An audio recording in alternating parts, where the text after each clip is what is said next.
Ok, bonjour à tout le monde, on se revoit aujourd'hui. Aujourd'hui, on va parler de quoi? On va parler de traction et je vais te dire comment on peut passer de 0 à 20 tractions. Let's go. Ok, donc aujourd'hui, traction. La première des tractions que je fais faire à la plupart de mes clients, c'est lesquelles? C'est traction prise serrée. Et aujourd'hui, on ne va pas être très conventionnel et on va aller faire justement avec des objets avec lesquels sûrement tu ne l'as jamais fait et tu n'as jamais essayé. Ok? Je te montre ça tout de suite, let's go. Donc deuxième petite chose avant de le faire, tu vas éviter, hop là, de descendre jusqu'en bas et d'aller trouver ton angle de 90 degrés et tu vas légèrement te pencher en arrière. Le but étant d'aller contracter le plus possible ton grand dorsal. Ok? Une image vaut 1000 mots, je te montre ça tout de suite, let's go.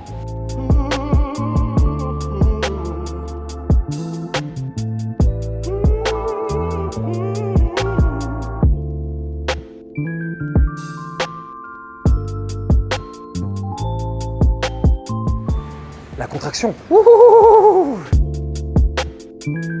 Donc, deuxième exercice, deuxième forme de pull-up que je vais te demander de faire. Ok, ce qu'on va faire, c'est que le but là maintenant, c'est d'aller recruter un maximum de muscles possible au niveau du dos. Ok, on va démarrer du milieu, donc rhomboïde, trapèze médian, trapèze inférieur, et on va travailler pour que, hop, la charge aille après recruter plutôt nos épaules postérieures. Ok, donc on va partir du milieu pour, hop, aller vers le côté. Qu'est-ce qu'on va faire? On va faire des tractions qui vont de base ressembler à des tractions basiques, là où tu vas monter tout droit, mais au fur et à mesure, hop, je te montre ici, au fur et à mesure, hop, je veux que quand tu arrives au milieu, tes épaules aillent vers l'arrière, ok? C'est une petite différence, mais qui va faire toute la différence. On est parti, let's go, je te montre ça tout de suite. Encore une petite chose pour cet exercice, ok.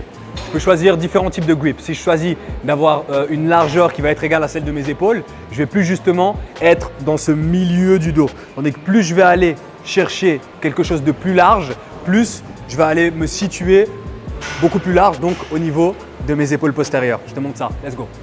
Hop. Droit vers l'arrière.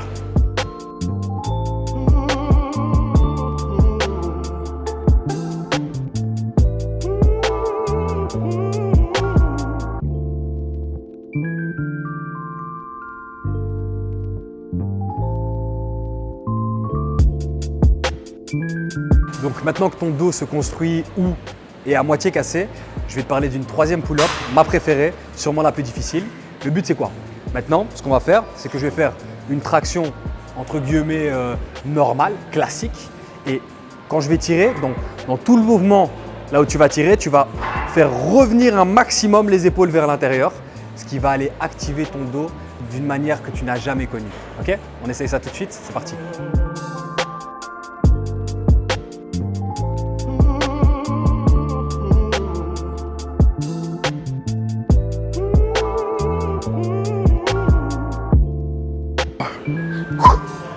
Le principe, c'est quoi?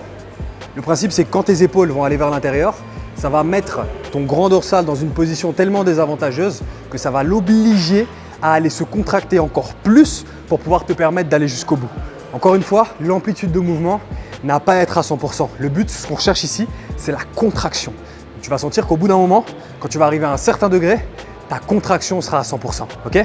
Tu testes, tu m'en dis des nouvelles, va tout de suite dans les commentaires, mets un like, on continue. Dernier conseil, pour ceux qui n'arrivent pas encore à faire des tractions, ce que je vous conseille, c'est d'abord de travailler sur quoi? Travailler avec des bands, des élastiques. Ok? Achète des élastiques et utilise des élastiques. À la place de quoi? Je ne sais pas si vous savez, mais dans les salles, parfois vous avez cette machine assistée qui vous permet de faire des tractions ou faire des dips. Mais le problème, c'est que ça vous permet de faire des tractions en 3-4 ans. Okay? Si toi aussi, tu es pressé comme moi et que tu as envie de savoir faire des dips beaucoup plus rapidement, tu vas acheter des élastiques. Ça va te permettre d'utiliser différents types de résistance et de pouvoir augmenter ton palier beaucoup plus rapidement que cette machine. Okay? Et ce que tu vas faire en 2 semaines, si tu fais ça, je te promets que tu pourras faire des tractions. Okay? Donc d'abord, on utilise les bands. Au fur et à mesure, on va plutôt diminuer la résistance des bands qui vont nous permettre de savoir mieux faire des tractions. Et après, ce que tu vas faire, c'est que tu vas travailler ton excentrique, donc seulement la descente de traction, et tu vas le travailler avec du poids en plus. Donc ça veut dire que tu vas mettre du poids sur toi, donc augmenter ta charge, augmenter ton poids, te mettre sur la barre de traction et travailler ton excentrique. Et je te promets qu'en 2 semaines, en faisant ça tous les jours, 4 séries par jour, tu seras faire des tractions. Ok, Donc, on a terminé pour aujourd'hui. J'ai été encore très content de vous accueillir sur cette chaîne. J'espère que vous aussi. N'hésitez pas, mets un petit like, mets un petit commentaire. Merci à Max de Cross derrière la caméra qui fait toujours un excellent travail. Si tu as des idées, tout se passe dans les commentaires, dans les DM et par email. Okay? J'espère que tu apprécies autant que moi ce rendez-vous. Et on se revoit semaine prochaine, même heure, même lieu. Let's get after it. Let's go!